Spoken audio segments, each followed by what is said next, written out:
First. So today I'm going to be speaking about the problems with the coal mine closures in India and how it's fueling a just transition crisis. So before I begin, a little refresher as to what this concept means. I know many of you would already know, but just to sort of remind others as well, just transition is a shift away from carbon-based economy to a green one, or in this particular case, moving away from coal dependency towards cleaner fuels or cleaner economy in a way that the communities or the workers that had been directly or indirectly employed by the coal sector, they are reskilled, they are trained, and they're provided alternative livelihood opportunities that are sustainable. So the main goal here is that while this transition happens, the decarbonization of economy happens, the communities are not left behind. This concept first emerged in the 70s, 80s in America among the trade union workers, but it sort of got global recognition when the term was added to the Paris Climate Agreement 2015, which was a key treaty when many of the countries decided to limit carbon emissions. And specifically for India, they realized the need for a just transition framework when they pledged for a net zero carbon emissions by 2070. This was at COP26 that was held at Glasgow in 2021. So we understand, okay, just transition framework is needed, but also we have to look at the situation in India, where India is the second largest producer of coal in the world, and the coal demand is quite high. And many of the experts suggest that the peak is yet to come. And they have they have suggested that the coal demand will peak between 2030 to 2035. But that doesn't mean that conversations around just transition has not started. If you'll see that every few months, the government, they come up with some press releases that talk about, okay, this step is being taken so that we can achieve a just transition, or something or the other decision is made. They are actually joining universities and colleges to conduct studies on how to go about the process. And most importantly, the Ministry of Coal also now has a separate division that is going to engage experts, scientists, so they can devise, they can study and find some good methods, or rather best practices for just transition. The functions of that division also includes encouraging the coal companies to reclaim the land, to manage the air and water pollution, to sort of start sustainable tourism, or even just, do afforestation. So these are some of the basic activities that has been listed as part of the division. And even at state level, Jharkhand was the first state to have come up with a task force to devise a methodology. And but again, it's in very early stages. Like I said, the peak is yet to come. We are at a very nascent stage where, in Jharkhand, stakeholders meetings are happening from the officials from the center, from the state, from the civil society, not sure how much from the local communities, but they are all deciding, okay, how to go about it, what kind of jobs are we looking at, what kind of alternative sustainable opportunities we are looking at, the reskilling and the training that would be required. So like I said, we are mostly in a planning stage, but that does not mean that we can ignore the realities on the ground. So when we talk about coal mines closure, like Vasudha also said, it is really the first step towards just transition. It's a very essential part of this process.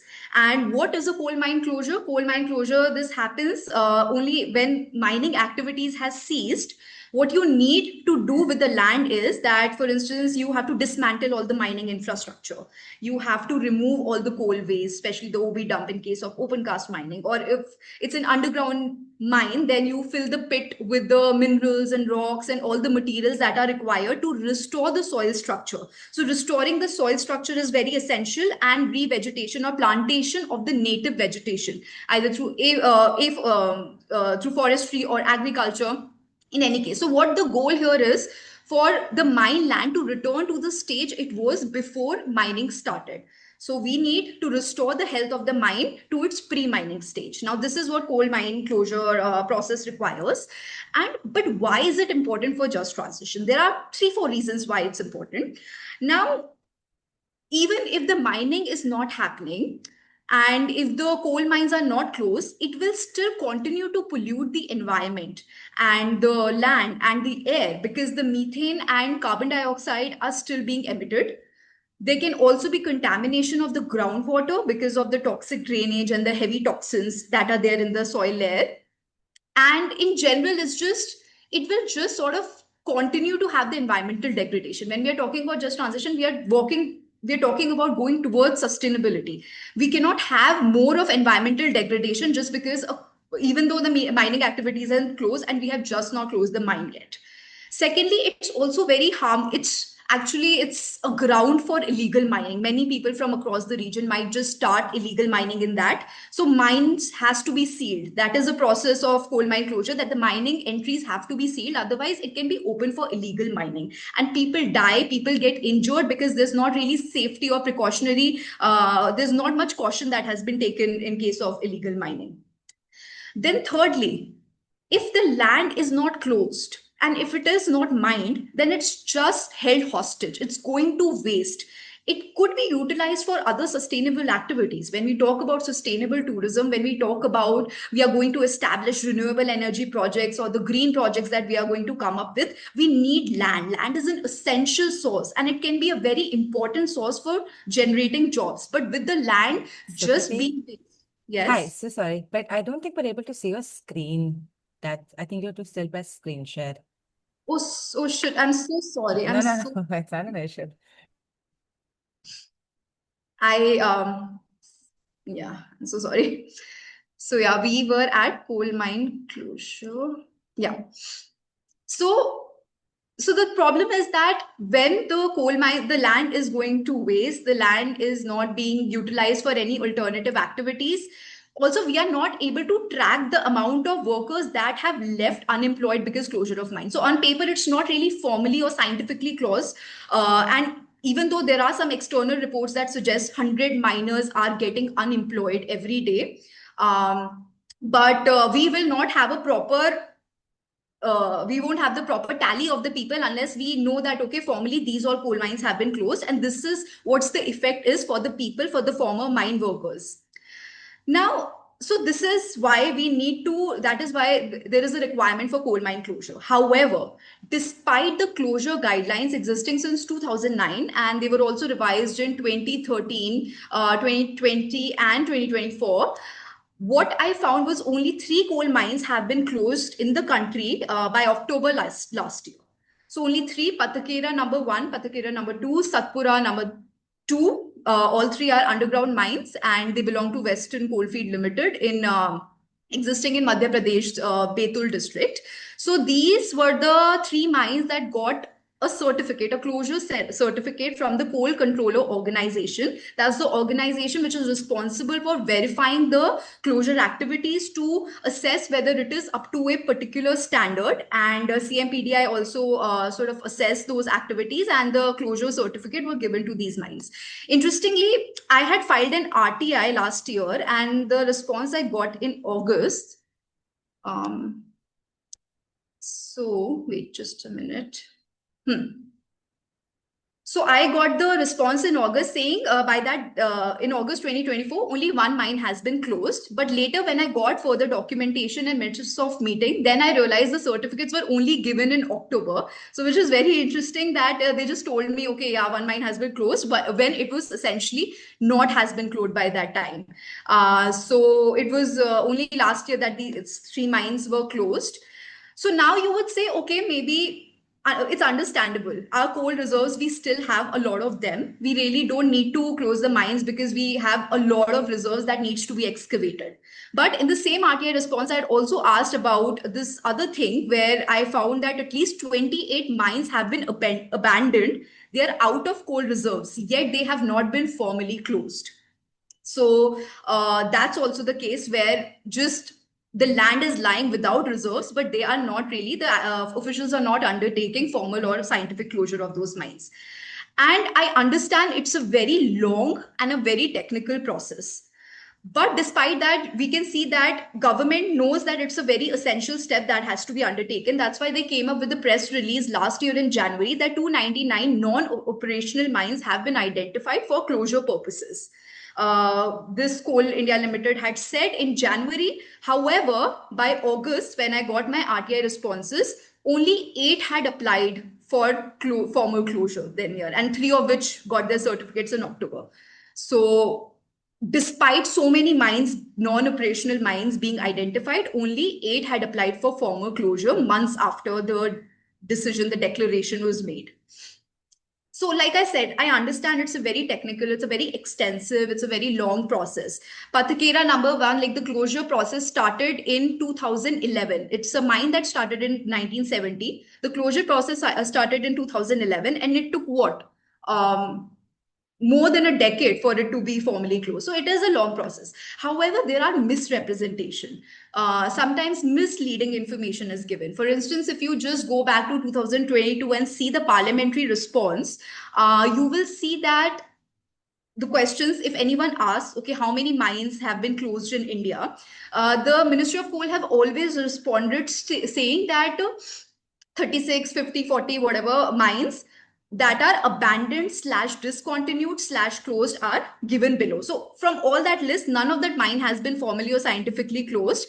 And here the terms like abandoned, discontinued, and closed are being used interchangeably when they mean very different thing. Abandoned is used for a mine where the reserves have exhausted and the company is not going to resume the activities. Discontinued is where the reserves are there. Potentially there are some reserves, but they can only be excavated if the better technology allows. So hiding the reality by using interchangeably using such words or just creating confusion, I think that is something I would question.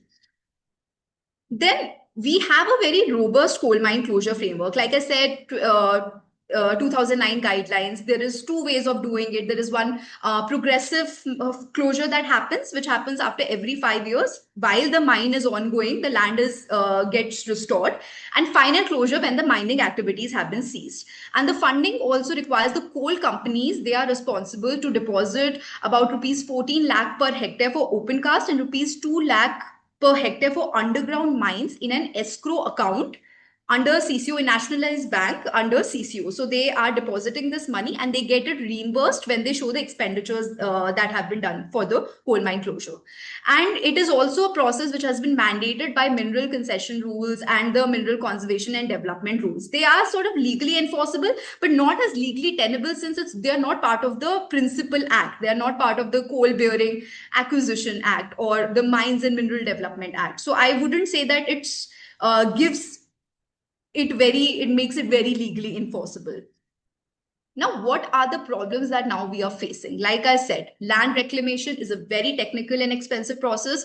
Officials on the ground lack knowledge regarding the process, resulting in half decent results. Now, this is something which have been told to me by researchers that have observed the coal mine closure activities in Jharkhand, in Odisha, where the officials, what they have done is like in a pit, they have filled it with water and just without really rebuilding the soil structure, without removing the heavy toxins that are there, which has led to very poisonous water. And they have claimed that we have created a pond here. So these kinds of activities are happening. They're filling mines with material instead of rebuilding the soil structure. So these kinds of things that are done, which is not as per the standard or how a coal mine closure should be like.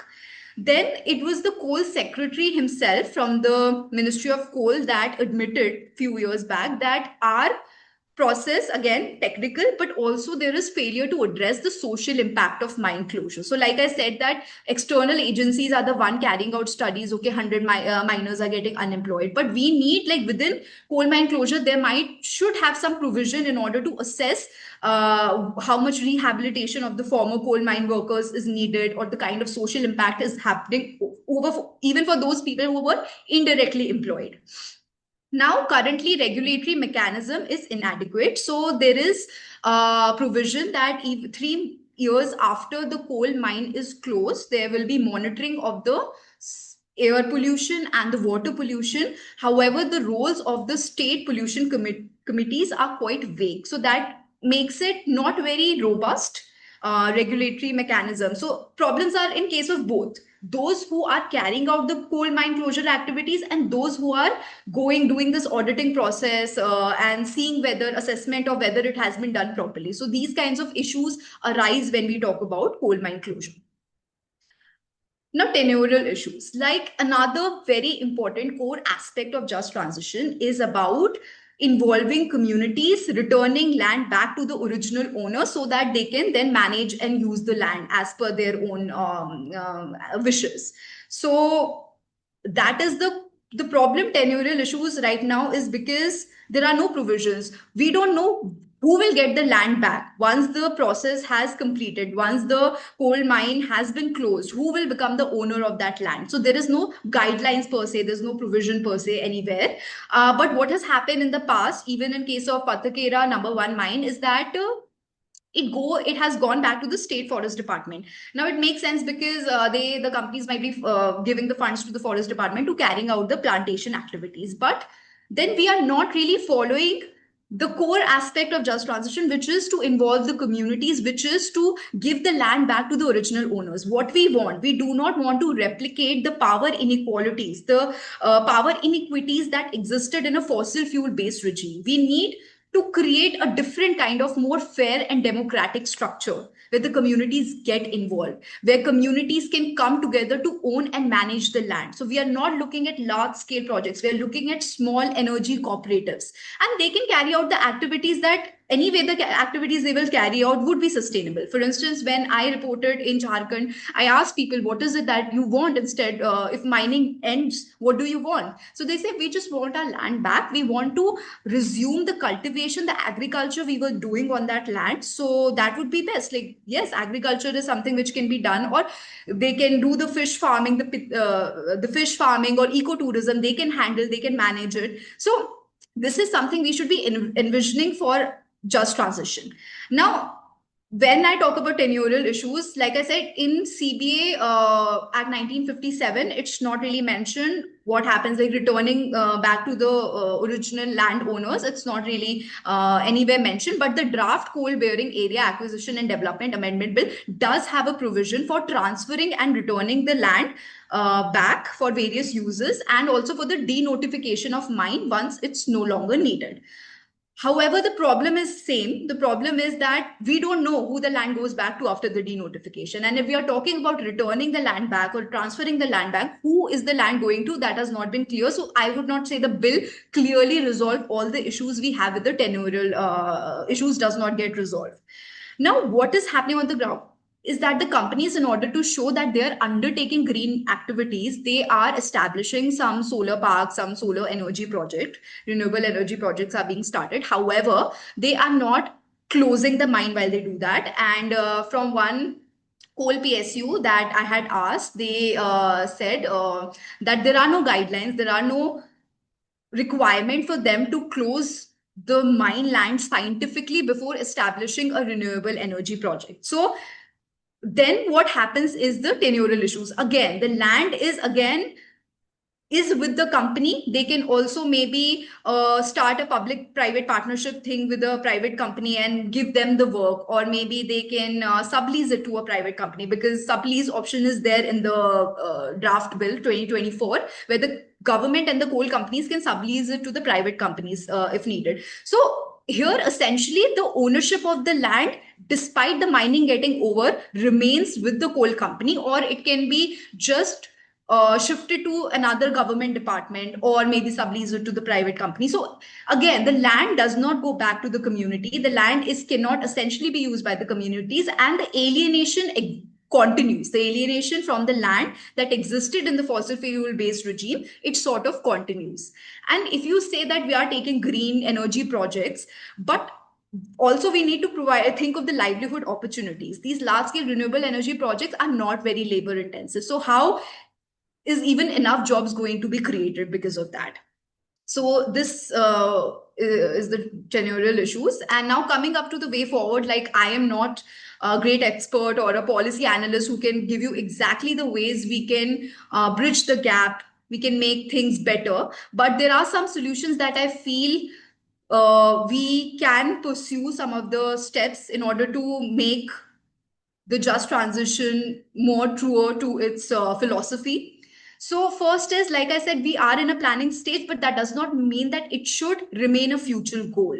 It is something we should start now because people are becoming unemployed, even though the coal companies say, ki, okay, no, we have transferred them to the nearby mines. But again, there are not enough jobs for those people that are getting unemployed. So I don't know how that works, where all the labor get absorbed in another mine.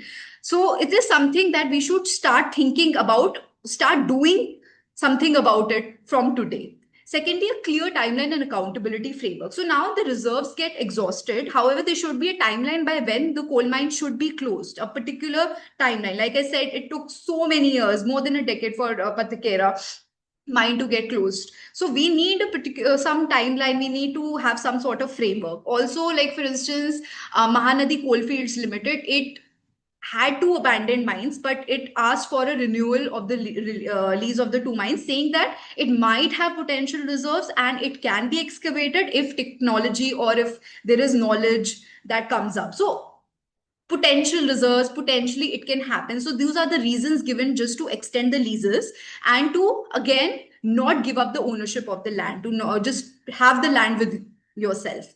Then third party closure audits. Like I said, that CCO is doing the audit in order to ensure whether closure has happened or not, or CMPDI. So this should be publicly accessible. I should not be relying on RTI to get that information. Then post closure efforts should be community led. Like I said, the community should be taking the lead. We want a fair, we want a democratic structure this time, which is more decentralized. So decentralized projects is what we should be looking at. Agriculture, energy cooperatives, other kinds of decentralized projects should be undertaken as the best way forward for the alternative jobs that we are talking about. Then district mining fund, I did not mention before. So they are generally for the development of the mining affected communities, development activities, but they can also be used for the development activities post mine closure or for the employment generation. But what is happening, many investigative reports have come up that says that DMF fund is either left unused or it's diverted for activities that are not essentially for the welfare of the mining community. So what is needed obviously is again participation of the community members, because if you would see the governance of DMF, it's mostly the district administrator, the district authorities who are deciding what to do. So they're not even asking the communities what kind of development activities you want in your village. So proper usage of DMF or some sort of accountability where that fund is going. And then lastly, again, very important point I did not mention before, because this is something which the coal secretary also said, that we are waiting for climate finance to come and then to decide how to go about it, because it's the global north that is pushing us for to achieve a net zero carbon emission. And we are not as rich as the global north developed countries. And we need the finance, we need the technology transfer for them to able to diversify our economy, especially for the coal dependent states like Jharkhand and Odisha. So this is something we should also be doing in climate negotiations, that is demanding a separate fund, not the existing funds, but a separate fund for just transition, because it is at the end a very expensive and a very long process. So yeah, that's about it. Thank you so much for being here. And if you have any queries, please ask or just write it in the comments.